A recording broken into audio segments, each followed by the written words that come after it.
to say something about the rock wall, okay? There was a rationale presented for this rock wall and this whole extreme sports park that they're trying to build, is that Jackie Vittori said this in a board meeting, that teenagers don't really have anything to do in our parks. If we need to attract teenagers to the parks, we need to do something like rock climbing, and she named a couple of other things. A week ago, or well, maybe 2 weeks ago, there was an article in the Maple Leaf about a young girl from Chagrin Falls who did a project to build nest boxes for mallard ducks, and she got a naturalist from the parks. She got support from Ducks Unlimited to come in and help with this project, and they put a dozen or so of these nest boxes in wetlands around the parks.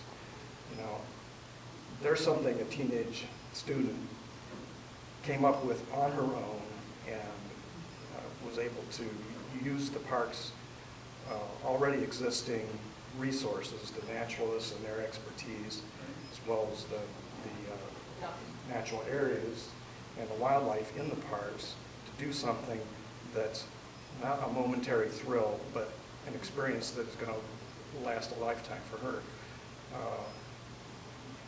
We need to be aware that along with all the BS that's going on this side of the ledger, there's a lot of really good things happening with the naturalists and other departments in the parks, and we need to try to help people in the public, the wider public, focus on this good stuff that's going on and point out that the only reason they want to build this extreme sports park is because construction companies and material suppliers are going to make a lot of money on it, just as you said.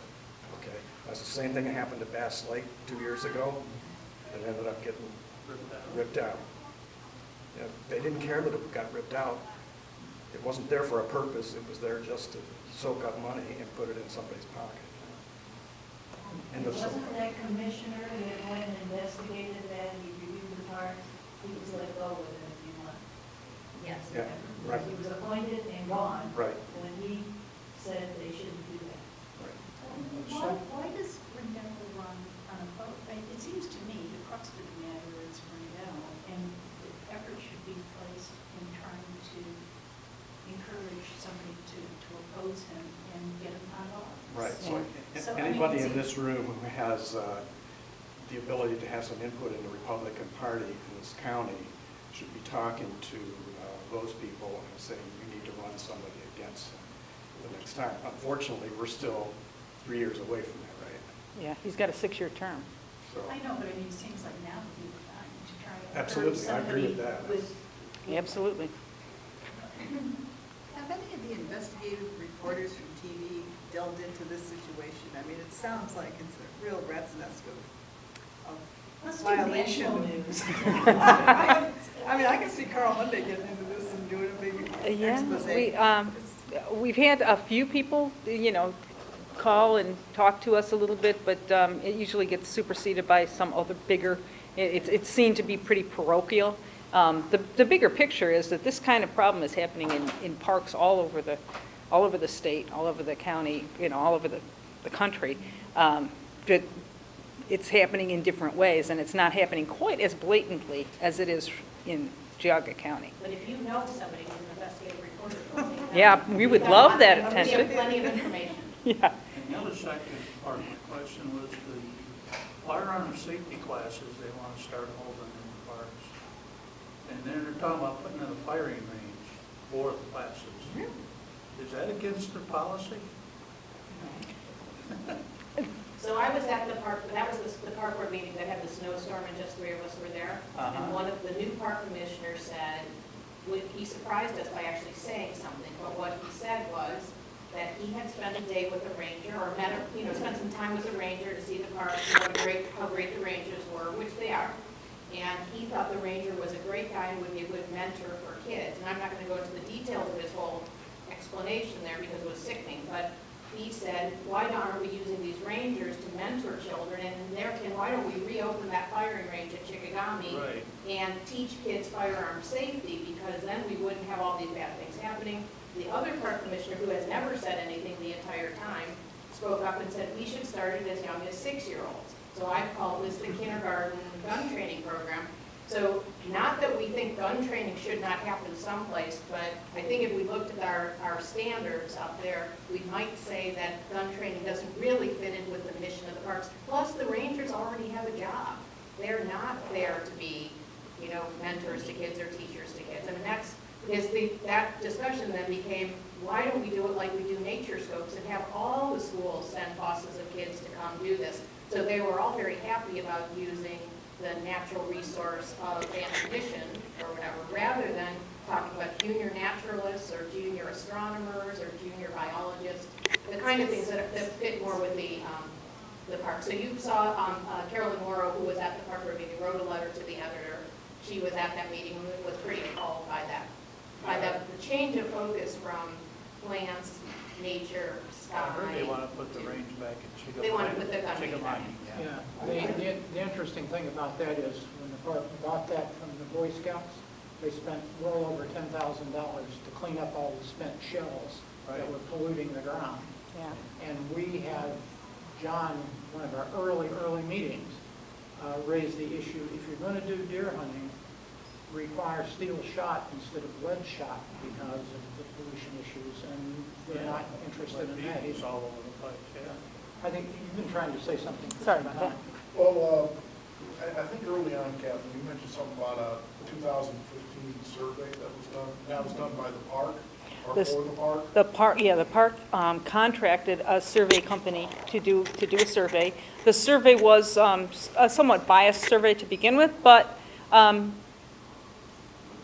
it was still valuable. We had lots of people, we had, 1,600 people signed. It was an online survey, you had to go to the website to. They also had them in the libraries. But, so you could do it on, you know, if you picked up a survey at the library, you could do it that way. But I think there were over 1,600 residents of Geauga County who filled out the survey. And overwhelmingly, the response was in favor of conservation rather than active Oh, I'm recreation. sorry, because I thought you said they never released the results. Well, They we got it through public records request. It Oh, was so you because were they, able to get it. because they spent public dollars on that survey, it became a public document. So we were able to get it, but the park will not release it, they will not discuss it, and they evidently have not reviewed it. It's on our website. It is on our Okay, website so if it's you on want the to see it. website. Okay. We communicate with reporters very well. One reporter from Chagrin Valley Times talked to, called Mr. Law and wanted more information about his gun safety program. Mr. Law refused to talk with him. He said all communications has to go through Mr. Morrows. So the board won't come and talk with him. Because, you know, the thing we're always struggling with is, you know, when public officials say that, well, we're doing the things that the public wants. And, you know, there can be two people that ask for something like the walk, you know, climbing wall, and it's like, well, technically, yeah, two people want it. But when you do a survey like that, like they did in Russell, you know, you truly try to find out, you know, what's the, you know, dominant, desire of the community, and you try to meet that. Yes. It sounds like they've gotten away from that. This was the second of two surveys, and One was done in 2008. it was skewed toward conservation, there's no question about it. And it came out for conservation. The second one was skewed toward activities, and it came out in favor of conservation. But they've And this is chosen- Geauga Park. This is Geauga Parks. And And we sometimes- we talked to the folks who conducted the survey and said, you know, how valid is this? And they said, based on all the standards that we use and demographics and where the answers came from, it is a good cross-section of the county. Sometimes the public desires and wants really have to take second place to the effective needs of the wider community. And in the case of the county parks districts, they were set up under state law for the purpose of preserving open space, preserving water quality, preserving plant life and wildlife.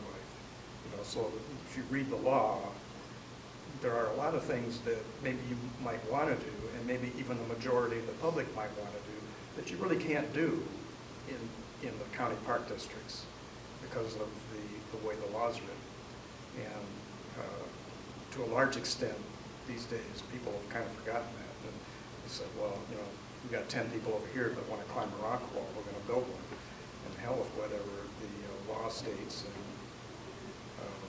what the actual mandated use of this park land is supposed to be. You know? Well, and that goes back to one of the reasons that we're really pushing for this common sense decision-making. Because if they have a common set of standards,